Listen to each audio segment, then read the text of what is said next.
मुंबईतल्या संजय गांधी नॅशनल पार्कमध्ये 2 दिवसांपासून आदिवासी पाड्यांवर कारवाईमुळे वातावरण चांगलंच तापलं होतं। पोलीस आणि स्थानिकांमध्ये मोठा राडा देखील झाला, दगडफेक झाली। या गोंधळानंतर अतिक्रमण विरोधी कारवाई आता तात्पुरती स्थगित करण्यात आली आहे। वनमंत्री गणेश नाईक यांच्या उपस्थितीमध्ये झालेल्या महत्त्वाच्या बैठकीमध्ये हा निर्णय घेण्यात आला आहे।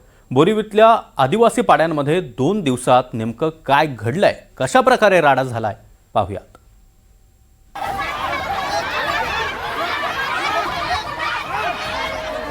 हा मोठा राडा झालाय बोरिवलीतल्या संजय गांधी नॅशनल पार्क मधल्या आदिवासी पाड्यात।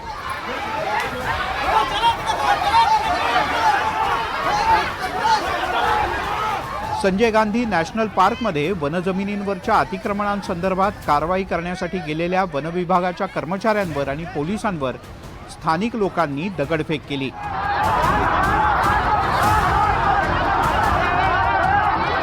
त्यात काही महिला चक्कर येऊन पडल्या।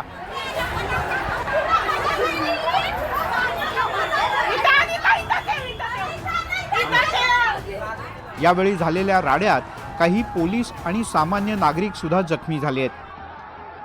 नॅशनल पार्क मध्ये असलेल्या आदिवासींच्या अतिक्रमणाच्या पाडकामाला आता तात्पुरती स्थगिती मिळालेली आहे आणि यानंतर आता या संपूर्ण पाड्यामधल्या रहिवाशांकडनं आदिवासी जनतेकडनं एक आनंद व्यक्त केला जातोय। ही संपूर्ण आपण दृश्य बघतोय संजय गांधी नॅशनल पार्क मध्ये असलेल्या ही पाड्यांची दृश्य या ठिकाणी आता स्थानिक रहिवाशांच्या माध्यमातून आनंद व्यक्त केला जातोय। नेमकी समिती स्थापन केली जाईल आणि नव्या समितीच्या माध्यमातून ही चर्चा केली जाईल आणि त्यानंतर योग्य तो निर्णय घेतला जाईल असं सांगितलं जातंय। मात्र कालपासून वन विभाग असेल, त्यासोबतच पोलीस असेल आणि या ठिकाणी राहणारे आदिवासी बांधव असेल यांच्यात संघर्षाची परिस्थिती निर्माण झाली होती, ती आता निवळताना आपल्याला बघायला मिळते। इथल्या सगळ्या गोंधळानंतर मोठा तणाव निर्माण झाला।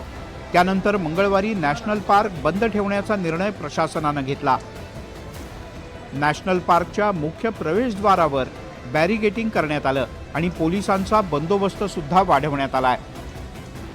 दरम्यान हे सगळं प्रकरण नेमकं आहे तरी काय ते समजून घेऊयात। 1995च्या आधीपासून राहणाऱ्या आदिवासींना संजय गांधी नॅशनल पार्कमध्ये राहायला परवानगी आहे। त्यानंतर राहायला आलेल्या आदिवासींना घरं देऊन त्यांना पुनर्विकासाचा लाभ मिळाल्याचं प्रशासनाचं म्हणणं आहे। असं असूनही काही जणांच्याकडून अतिक्रमणं करण्यात आली, त्यांच्यावर ही कारवाई असल्याचं प्रशासनानं स्पष्ट केलंय। नॅशनल पार्कात राहणारे मूळ आदिवासी नाहीत, त्यांचं अतिक्रमण जमीनदोस्त करण्याचे कोर्टाचे आदेश आहेत, त्यानुसारच ही कारवाई करण्यात आली आहे।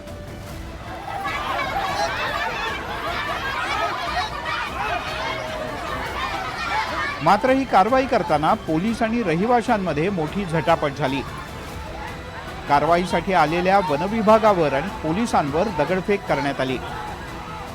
दगडफेक करणाऱ्या काही जणांना पोलिसांनी ताब्यातही घेतलं आणि ती कमिटी पॉझिटिव्हली निर्णय घेईल असे आम्हाला संदेश आहेत आणि तात्काळ कारवाई थांबवून तुम्ही बघू शकता सगळे आदिवासी बांधव, इतर बांधव खूप खुश आहेत, कारण हा प्रश्न होता अस्तित्वाचा, घराचा आणि जागेचा। नवीन कमिटी येणार, ते आमचे माणसं असणार, ते मंत्र्याला मांडणार। आमचं आता आम्ही लोक आताचे नाही बसलेले आहेत, आम्ही पिढून पिढ्याचे आहे।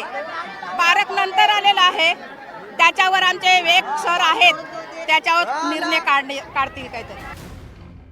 दरम्यान सोमवारच्या राड्यानंतर वनमंत्री गणेश नाईक यांच्या उपस्थितीत एक बैठक पार पडली। एका समितीची नव्यानं स्थापना करून याबद्दलचा निर्णय घेतला जाईल असं सुद्धा या बैठकीत ठरवण्यात आलंय।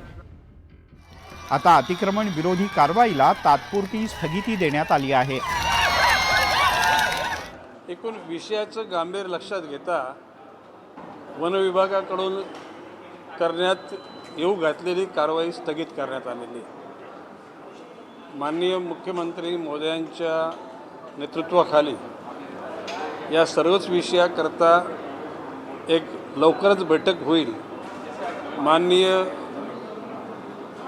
वन विभागाचे ACS मिलिंद म्हैसकर यांना मी सूचित केलेले की या सर्व बाबी आपण समजून घ्या।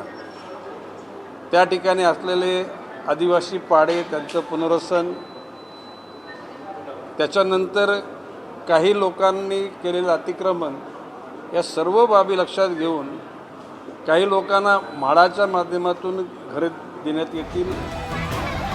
कारवाईला स्थगिती देण्यात आली असली तरी कोर्टाच्या आदेशानं ही कारवाई करण्यात आली होती. आता नव्यानं समिती स्थापन केली जाईल. प्रकरण पुन्हा एकदा कोर्टात जाईल आणि कोर्ट पुन्हा निर्णय देईल.